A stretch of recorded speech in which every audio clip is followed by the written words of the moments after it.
Assalamu alaikum dear students. This is Niaz and your English teacher.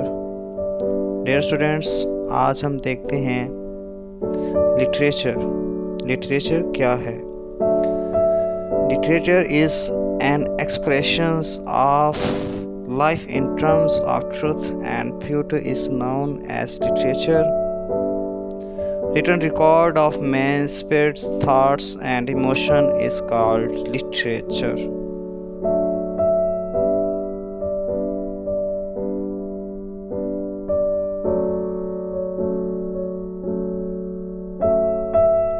Dear students, now we will discuss about kinds of literature. There are two kinds of literature, pure literature and applied literature. Pure literature and applied literature. अब हम डिस्कस करेंगे objective of literature के बारे में. To teach the people, to delight the people, to teach the people, to delight the people.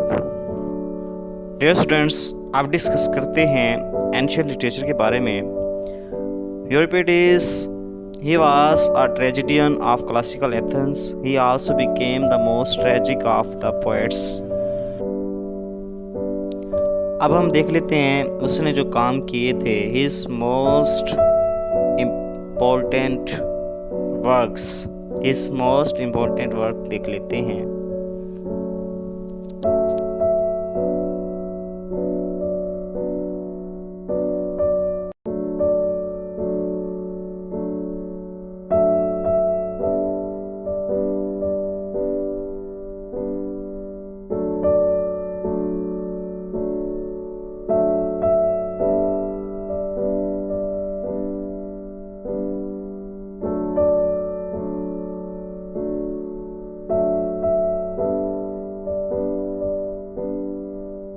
So dear students, now we will discuss a very important Greek philosopher,